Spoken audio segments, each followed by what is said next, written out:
And of course, the man who I have not seen him in about what, 10, 20 years. Whatever. Andre Monteith, my friend. How you know? Morning, Vernon. How are you doing? Yeah, I was tired of seeing the virtual you. Oh, well, I'm here in person today, so no more virtuality. It's weird. Yes. What's on your mind today, boss? Well, today I want to discuss the concepts of what high-tech implants and, devices on your bodies, in the human body. Nowadays there are augmentations to the human body, and so we want to talk about that today.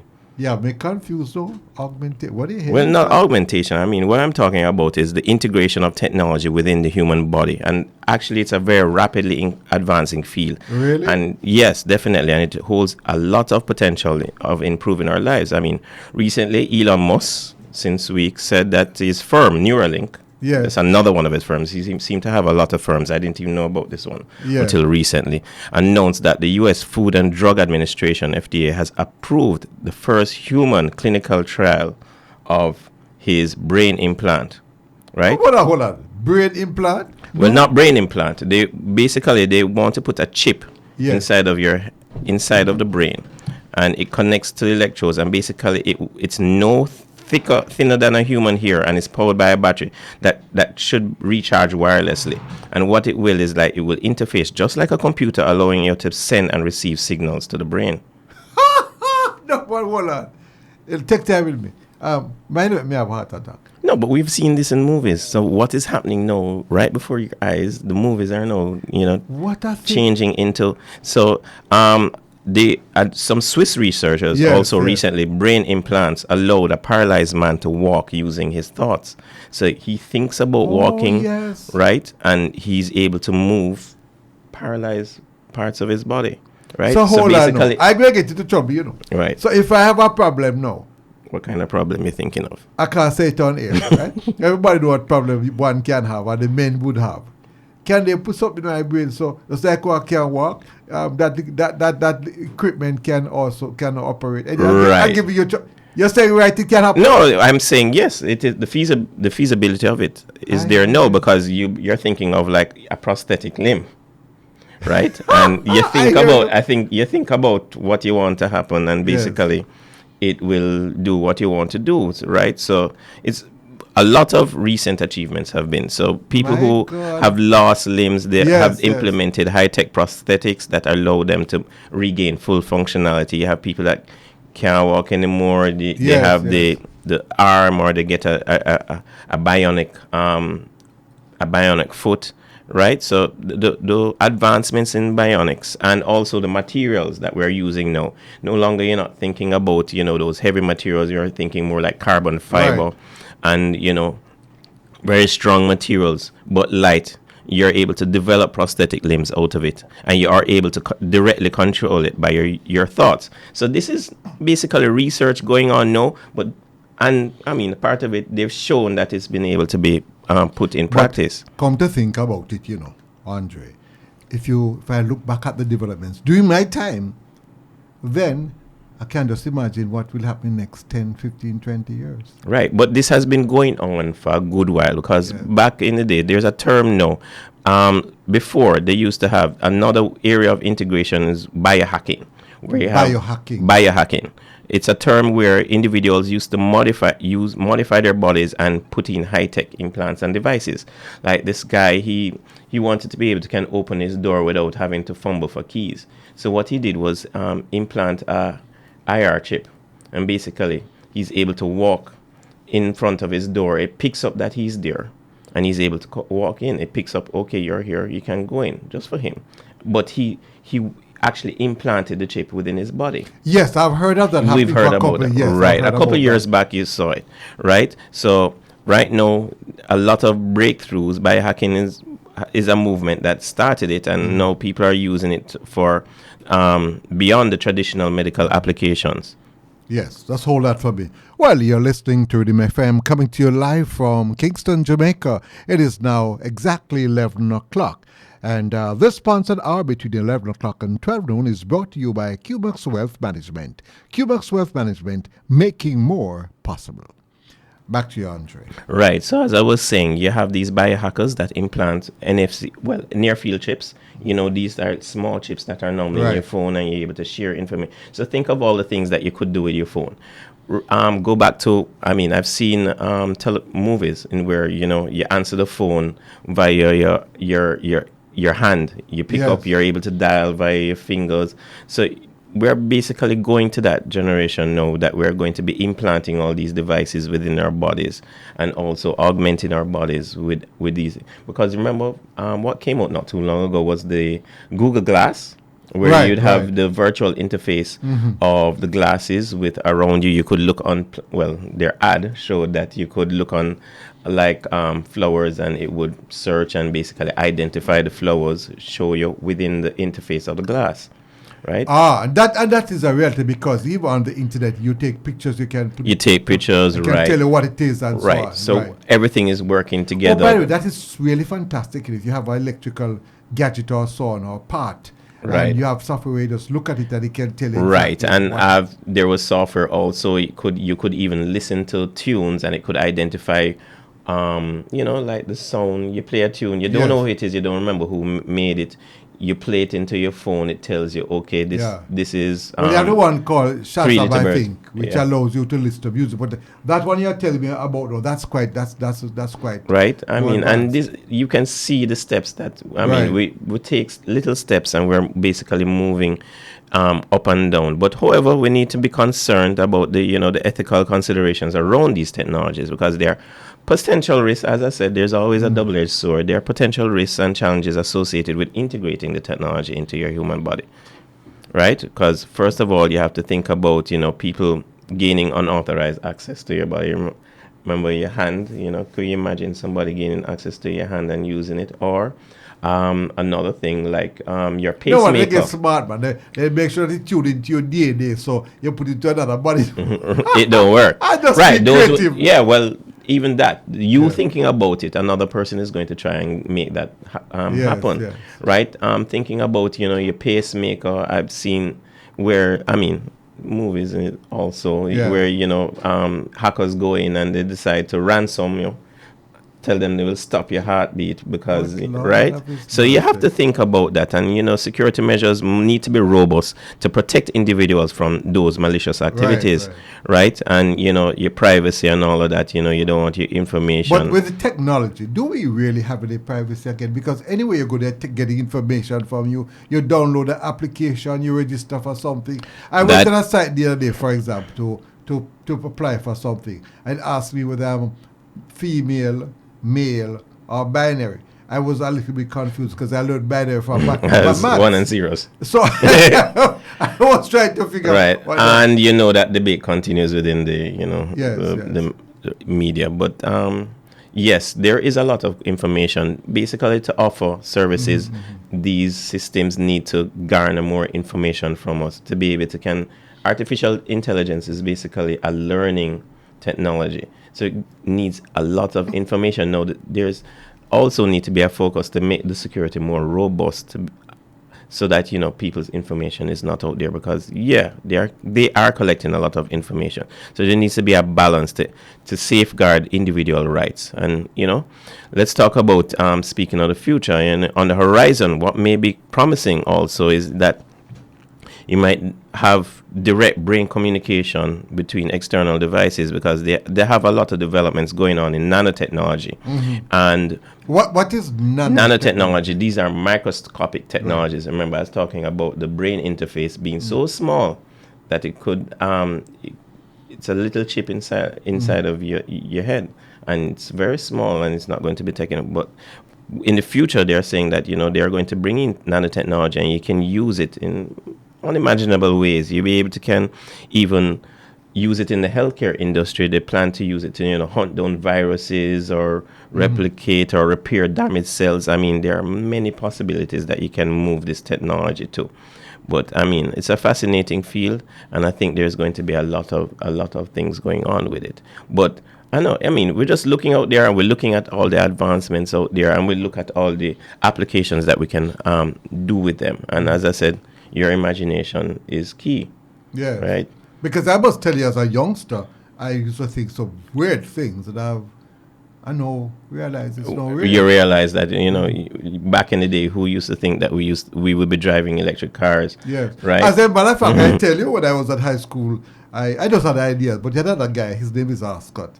And there's another one, can't remember his name, but he's a big scientist in America. These are the guys who, it's amazing. So these are the guys who have left us and gone. Yes, man. Take your idea. I know that do very well. I came up with a simple idea, master, to make this sign. You'd have these light bulbs on a board like. Yeah. So you have 24 of them. And depending on which ones you turn on, it will form a letter.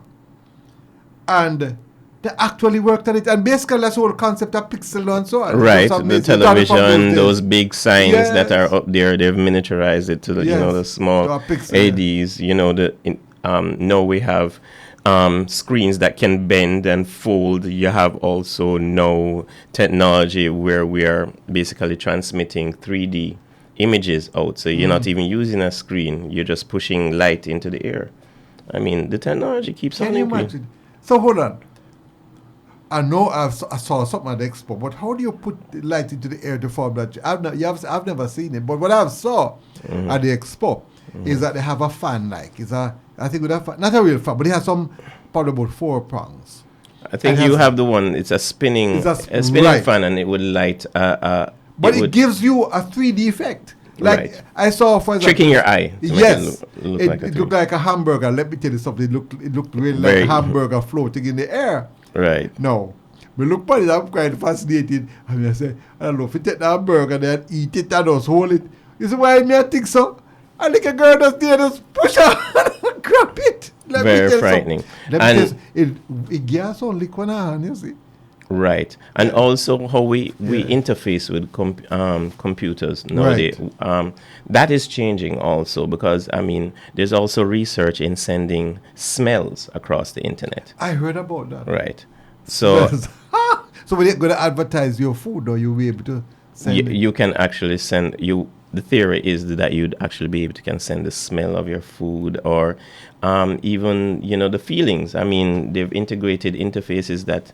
Right now, you have those virtual spheres that people game in, and they're able to feel the movement. They're driving a car, they feel moving. Right. Later on, you'll be able to feel a person grabbing you, right? But based on how the interface is designed, because you'll wear full clothing, and you'll feel everything that is going on in the virtual sphere. You know what that reminds me of? What's that? Somebody who fell in love with somebody on the internet. So they had a virtual relationship. Right. And then I said to myself, they're going to get married virtually. And then I said, if they get married virtually, a marriage is that accepted until it has been consummated. But laws change, as we know. But guess what? I'd love to see how they consummate that marriage virtually. That could be quite interesting. I'm telling you, all the technology is there. Because based on something that I was reading, that was the theory. They're able to consummate over the internet. Really? Right. Listeners, we are laughing about these things, but don't forget, years ago, when we thought about certain things, we said to ourselves, it was not possible. And now it is right here. Can you imagine? I remember when I went to Miami years ago, and then I jumped on that... I think that kind of train, like I don't remember the name right now. The underground one or the one? No, the one that goes around by monorail? Yes, with no driver. Right. And I'm trying to figure out how the hell this thing works. Now you have cars. Right. Without drivers. Without drivers. I know you have the planes. They take off and the plane is flying on its own. So the technology is just amazing. And even speaking of planes, I was speaking to somebody recently about, where the paradigm shift may go to later on.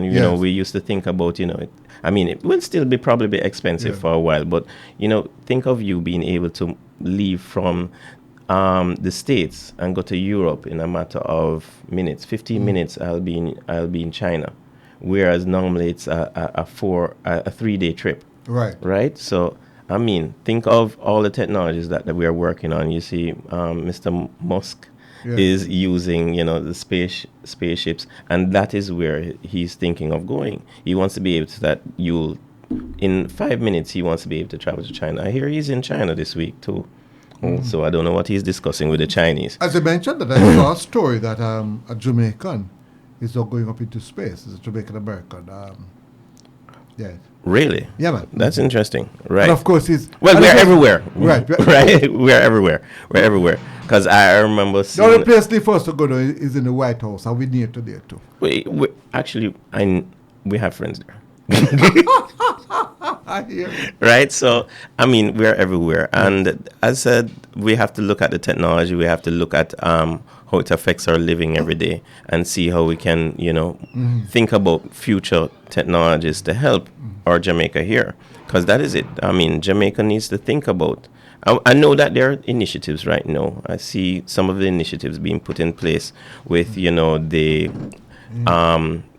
what we're calling agriculture and all of those things. So I see the initiatives being put in place, but also there's also the need to, find funding for all of these things. And we have to think about, okay, are there any other things that we can think of that we may not rely on the necessity of needing a lot of funding? I mean, we can develop things out here too. That's my concern, is that we seem to be consumers of the technology. Of outsourced technologies. Right, not creators. We have and we have great minds here. We have four. Let me tell you something. I discovered by accident that I could write programs. If I told by accident? Yes. Because some joker vice president threw me in the department because he felt that I could do it. And I'm saying if I did it, and I don't regard myself as bright, and I was a senior program analyst, I've said it on air already, I had 3 university graduates who wrote a system, and I tell you, for Air Jamaica, a pass bureau system. It couldn't work one day. Didn't work one day. This man, right, put me into IT and said I must go on. Back he had other reasons because he trusted me and he felt that there were some things going on and he felt that I was the only person who could send it to trust. It's suss it out. Exactly. And in about 4 months, I wrote a comprehensive pass bureau system with absolutely no training. Now I'm saying, if I can do that, and when I see some young persons out there and what they are capable of doing, it's clear to me. And when I see Jamaicans who have left here and gone to other countries and see what they are doing, it can be done here. Now, we have about 3 minutes left. What is holding us back in terms of facilitating some of our young minds, or creative minds, to build and to create things rather than sitting here and just a gulp of what comes from North America or comes from Europe? Well, I don't know if we've fallen into a lackadaisical aspect, because everybody is thinking nowadays, when you talk to the youth nowadays, they're saying, hey, I need some money quick. I can't deal with the whole heap of work and all of that. I think that first needs to change. I mean, everybody needs to know that you need to work to attain and move up, right? And not everything in life is going to be given to you. Right? Everybody has this mentality, okay, we want this, and the government must give us this, or somebody must give it to us, right? Everybody needs to know that work needs to be done. A lot of times also, small businessmen want to do things, but then there's not enough infrastructure to help that person to grow. Right. I think there needs to be more initiatives to help the small businesses to grow, right? Well, any final point? Do you want to make, and then you remind us how we can make contact with you? No more final points. But hello, I see a little bump on your forehead. I wonder if it's a chip you have up there. It's the heat. It's the heat. It's the heat. If you look outside, even though it look like it's set up to rain. Yes. I hope. I would like to. Well, let me tell our listeners how you can get in touch with me. You can get in touch with me at 876-849-6167, or you can email me at intesol@techprojects.com, and that is techprojects.com. Okay? All right. Thank you very much, my brother, Andre. Thank you. No problem. Next week? Next week again, no problem. And about coming up new things can make my head go mad. No. It's quite simple. It's unbelievable. Quite simple things. All right. Take care, Andre Monteith.